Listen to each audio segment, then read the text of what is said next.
meron ng report yung clerk of court na nakapagbayad na ng piyansa si chairman.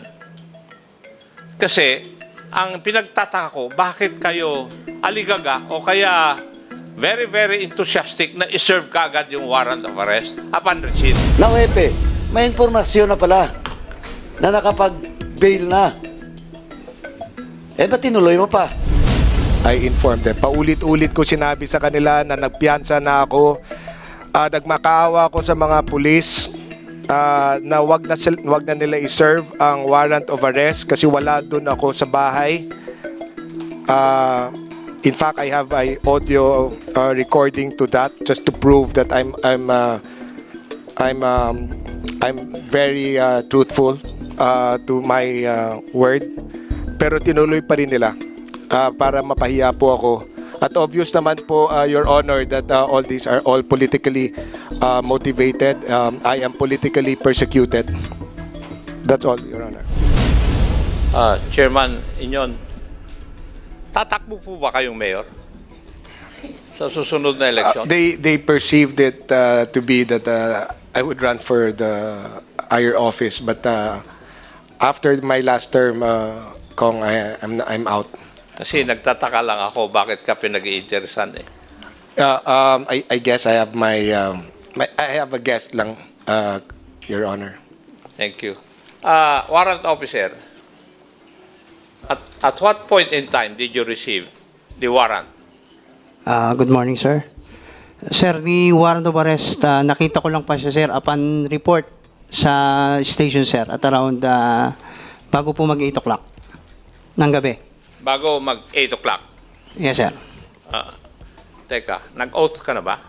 Yes, sir, nung first day po. Okay, thank you. Nung nakita mo yung warrant of arrest sa e-warrant system ninyo, sinabi mo ba sa hepe mo? Yes, sir. Anong oras mo sinabi sa kanya? Sir, prior to that, sir, inabisuhan na rin po siya Anong prior to that? Ano yung that? Ay, sir, yung... Prior to what? Sir, bago ko po sabihin sa kanya, sinabi rin niyo po sa kanya nung aming e-warrant personnel, sir. So may e-warrant personnel kayo na in charge? Yes, sir. Nandito ba siya? Wala po, sir. O kaya, so more or less, around 8 o'clock na-receive sa e-warrant system yung warrant? No, sir. Mga around 7 po. 7. So, sino ang nagsabi sa iyo na may warrant si chairman? Yun pong aming e-warrant personnel po. Okay. And then what did you do thereafter? Sir, tinanong ko po kung na-verify na po yung warrant, sir, sa e-warrant system. And then, upon verifications po, dinala na po namin yung kopya kay Hepe. Yung pag-verify ninyo doon sa e-warrant, saan po kayo nagbe-verify? Sa opisina po namin, sir. Ano po yung i-verify ninyo? Yung sa system po, sir. Kaya nga, ano ang bine-verify nyo sa sistema? Yun pong status, sir, ng warrant to pare, sir. Yung status? Yes, sir. Whether it's standing or not, or nagbayad na ng piyansa? Yes, sir. Yes. Huwag mo akong biruin, iho, dahil trabaho ko yan nung ako ang chief ng CIS eh. Yes, sir. Kaya, right there and then, pagka-receive nyo doon sa e-warrant, verify ninyo. Yes, sir. Matanong po kita, kay issue lang yung warrant of arrest, inassume nyo kaagad na alam na nung person concerned of the warrant. Kaya bine-verify ninyo. Hindi ba dapat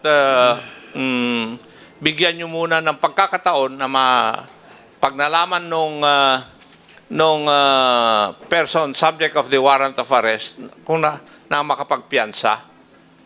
Kasi kararating lang, i-verify nyo kaagad kung standing yung warrant o nakapagpiyansa. Because if we look at the records, the day after April 17, meron ng report yung clerk of court na nakapagbayad na ng piyansa si chairman. Kasi ang pinagtataka ko, bakit kayo aligaga o kaya very, very enthusiastic na iserve kaagad yung warrant of arrest upon receipt? Sir, it was the call of my chief of police, sir. Oh, that's the call of your chief of police. So in other words, para bang sinasabi mo sa amin ngayon na kaya nyo sinerve yung warrant na katatanggap ninyo dahil utos ng chief of police? Ganun po ba? Yes, sir.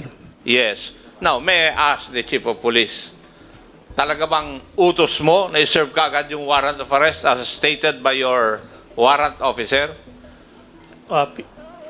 Pina-verify ko po muna, sir. Ay, hindi. Sagutin mo muna ako. No, Yung tanong ko ang sagutin mo. no, sir. Dahil pina-verify ko po muna, sir. Pine-verify mo. Binirify na nga niya raw eh. Tapos i-verify mo uli.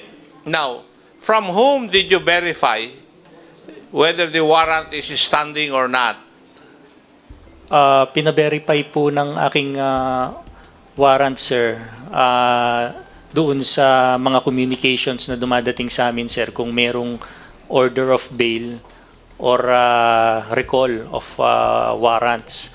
And yung sa aming email, sir, negative naman. And doon sa warrant itself, sir. Hindi ba dapat ang pag-verifyan mo talaga para magkaroon ng guarantee ay yung court of origin? Opo, sir. Opo. Oh, ginawa nyo ba? Opo, sir. During... Kung binirify nyo sa court of origin, kung standing pa rin yung warrant, dapat malaman ninyo kung nakapagbayad na siya ng piyansa o hindi. Yes po, sir. I believe, sir, nakapag-verify po, sir, ang aking e-warrant. Hindi lang po sila nakasagot po yata, sir. I'm not in the position to answer, sir. Kasi nandito rin yung galing sa court na dated April 18 na nakapagbayad na ng piyansa si chairman. So it's a day after yung pagpunta ninyo. Ang nagtataka ako, Hepe, is that bakit kayo nagmamadali na i-serve yung warrant of arrest when in fact ang sagot po ninyo ang krimen allegedly na nagawa ni Kapitan ay usurpation of authority on 2 counts. 'Di ba? Bakit kayo nagmamadali? Siya ay kapitan. Hindi naman tatakas. Kaya pinagtataka ko 'yun kasi sa amin noon tinitingnan namin yung pina-prioritize namin kung ano yung aaksyonan namin na warrants of arrest na pinapadala ng korte sa amin. Kayo, para bang ang bilis niyong aksyonan? At kung gano'n ang aksyon ng inyo, ng kapulisan, meron kayong dahilan. Di ba? May dahilan kayo. Bakit usurpation of authority pa lang yan, kilala pa ninyo, inamin mo kanina, nakilala mo si Kapitan, may numero ka ng kanyang cellphone, pero sinentro nyo ka agad Upon receipt ng 8 o'clock, that day, sineserve nyo na yung warrant. Di ba? Parang nagmamadali kayo So, kahit na sinong tao, magtataka. Di ba? Bakit para bang sinasadya nyo o talagang sinesentro nyo na arestuhin talaga si Kapitan? When in fact, he's a barangay captain. Kilala ninyo. May number kanya. Kaya may dahilan kung bakit kayo nagmamadali nung araw na yon para arestuhin si Kapitan. Thank you, Mr. Chair. You want to reply back? Chief, or you want to be recognized? Yeah, thank you, Chair. Sige, Okay na ako, Congressman Chairman. Paduano. Anyway, ano lang doon, follow up lang doon sa query ni Kongkit saka ni Chairman ako. Actually, Hepe, nung tinanong ka kanina ni Chairman Akop that, of course, you have to check to the origin of such warrant, di ba? So that is the court. Yes, sir. Tama ba ang pagkarinig do? At yung presumption mo na chinek din ng warrant officer mo. Opo, sir, opo. Oh, that's your presumption. Di ba? Yes, sir, yes, sir. Tinanong ba mo siya kung na-check niya mismo? Opo, sir, O opo. anong sagot niya? Tinek, di ba? Yes, sir, chinek niya po, sir. Pero sa laysay niya, warrant lang eh. And he cannot check on that moment because that's 8 o'clock in the evening. Walang opisina. Di ba? Now, pangalawa, warrant officer, tama ba ang pagkarinig ko kanina, though wala si e-warrant, may information kang nakuha na nakapag-bail na? Yes, sir. Kanino? Sir, dun po sa dating pulis sa barangay po, na nakakasako po sa barangay San Antonio. Dating pulis. No, sir. Dati pong nakasign sa San Pedro City Police Station. O, ba't alam niya na nakapag-bail na? Nagtanong po rin ako sa kanya, sir. Kasi meron po siyang mga access sa mga taong malalapit po kay Kapitan. Okay, anyway, so, yung pulis na yon, active in duty, nakakuha ng information na si Kapatan ay nakapag-bail na. Yun po ang sabi niya, sir. Anong oras yun? Sir, mga around, ganun din po, mga 8 po. Almost Yes, sir. Yes, sir. in that hour. Sunod-sunod po yun, sir. Sunod-sunod. Yes, sir. Did you inform your chief of police?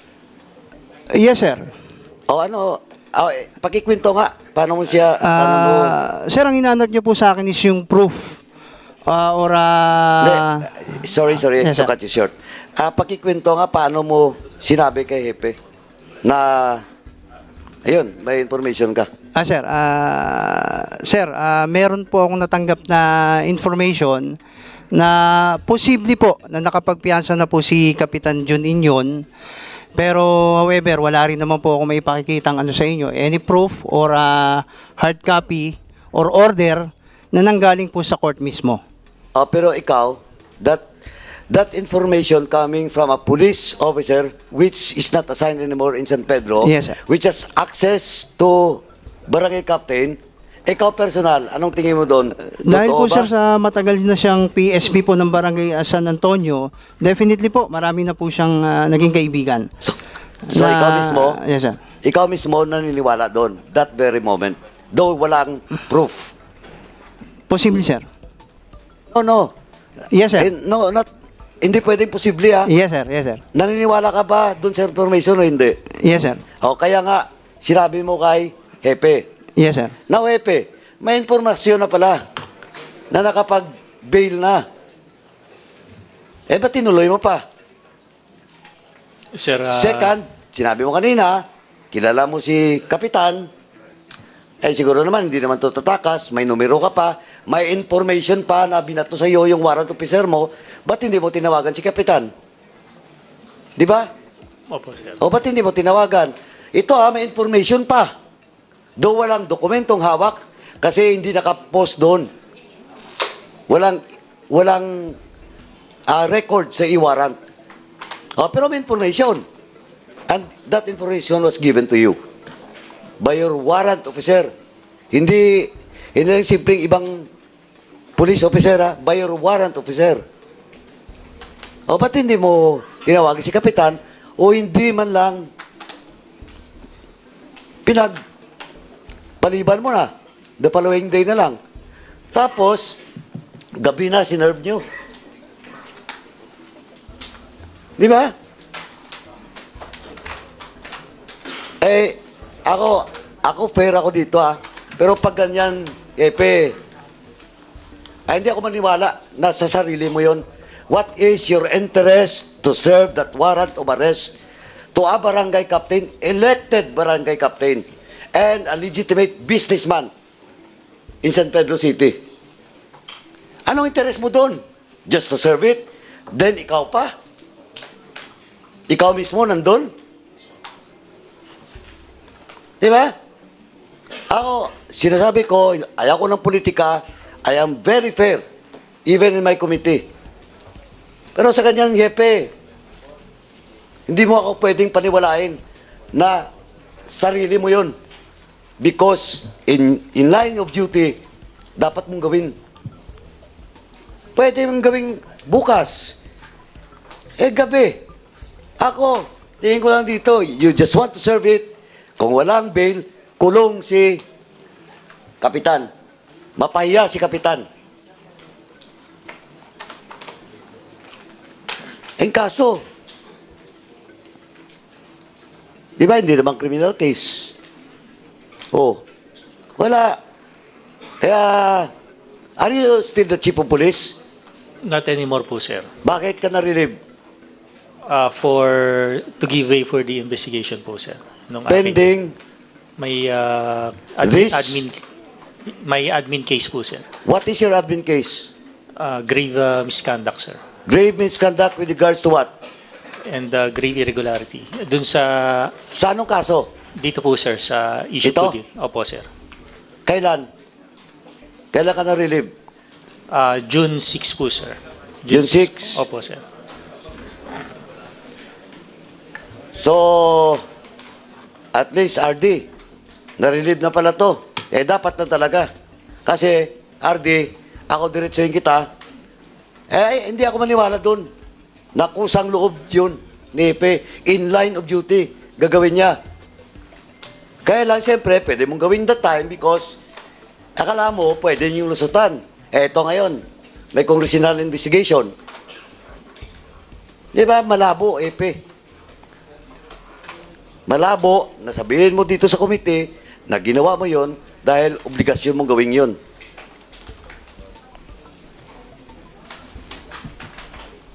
So ngayon, naka-Navy ka, floating. Opo, sir. Buti naman. Thank you, Chairman. Thank you. The Honorable Flores is recognized. Thank you, Mr. Chair. I'd just like to ask the chairman, Inyon, if after you posted bail, did you in any way inform the police officers in your locality that you already posted bail? Yes, Your Honor. How did you inform them? And who did you inform? I sent a copy of the court order to a police officer named Leo Taladtad. Leo Taladtad. Who is the police officer that I think Officer Balmas is referring to, and I think he was also there. You know, I got a message from Leo Taladtad that he received a notice of my warrants of arrest, and I sent him immediately the court order.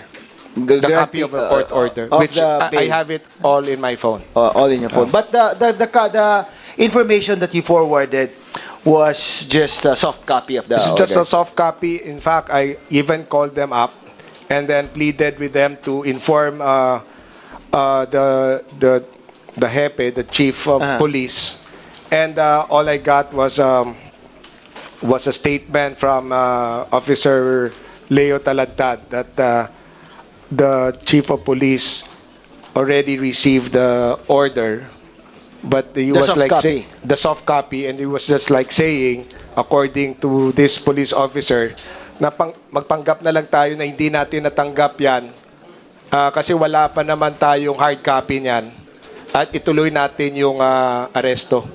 Okay, thank you, Chairman.